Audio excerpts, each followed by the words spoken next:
Hello. I will be narrating a no-sleep story tonight from Reddit. So sit back, relax, and listen.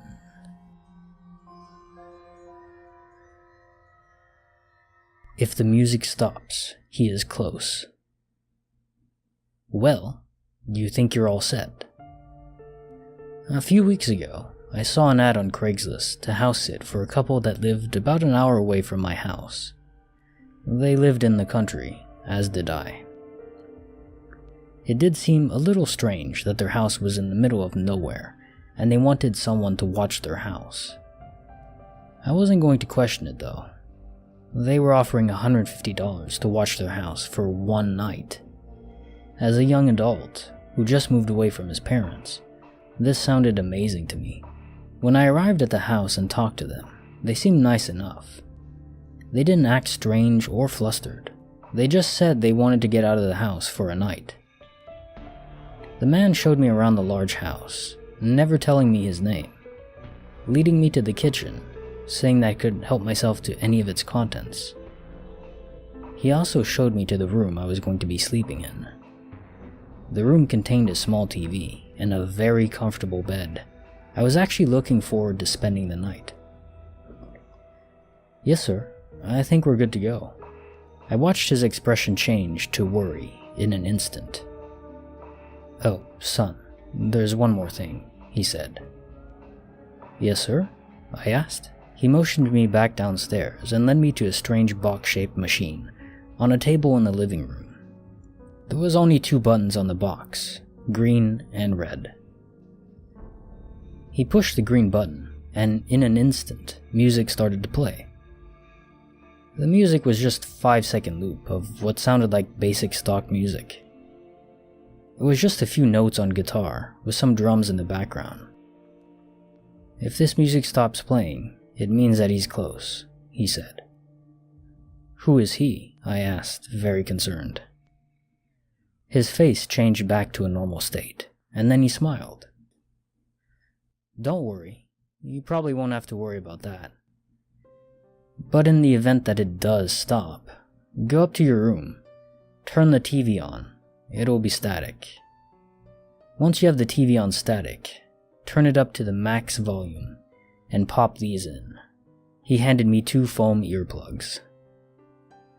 Once you have the earplugs in, and the TV on static, just close your eyes and ignore any urges you have to open your eyes or take out the earplugs. What are you talking about? I asked, starting to get worried. Calm down. I can almost guarantee it isn't going to happen, he said. He then walked outside and to the car where his wife was waiting. They pulled out of the driveway and left. I stood there stunned and didn't even know what to think. Was the man playing a cruel joke on me? For a second, I considered leaving, but then I considered that maybe the man had some issues, and he was just imagining everything. I started to walk upstairs to my room, listening to the dumb music loop the whole way. For most of the night, I just sat on my bed going through my phone. I did get up at 8 to make myself a sandwich in the kitchen. Although the sandwich wasn't very good because the bread was stale. I finally decided to go to bed at 11, still hearing the faint sound of the music downstairs. Nothing to worry about, I assured myself. I shot up in an instant. There was a strange sound coming from downstairs.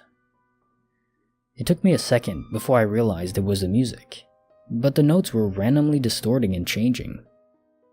My heart skipped a beat. I quickly checked to make sure I wasn't dreaming, pinching myself and counting my fingers. I knew I definitely wasn't dreaming.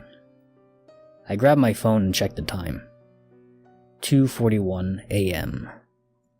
I sat listening to the distorted music for a solid 3 minutes, before the sound went completely dead. I couldn't manage the sound out of my mouth. I sat frozen before finally snapping out of it, grabbing the earplugs I put next to my phone and popping them in. I also grabbed the TV remote and hit the power button. Sure enough, when the TV came on, it was complete static. I turned the volume all the way up to 100 and covered my ears. Even the earplugs weren't enough to soften the deafening sound. I shut my eyes tight and hid under the covers.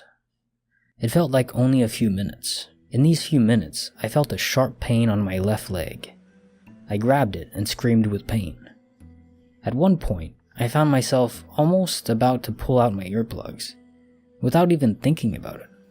Horrified, I stopped myself. I laid there, hearing whispers come and go around me. I couldn't make out what they were saying. What felt like only a few more minutes went by. After feeling something touch my feet, I let out a scream. The covers were thrown up, and I started to scream even louder. At that moment, my earplugs were ripped out.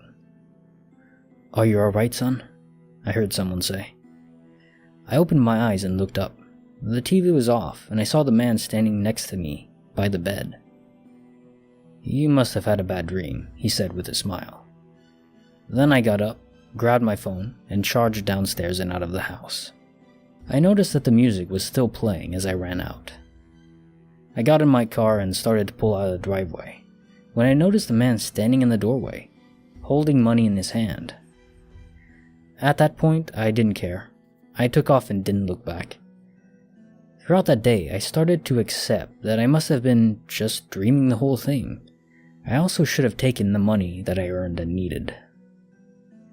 That night, when I got into the hot shower, I felt a burn on my left leg. "Ouch," I said, before looking down. There was a large scratch down my left leg. This concludes the end of the first story. If you're having a pleasant experience, be sure to subscribe and like the video. It'll help me to grow and reach a larger audience. Thank you.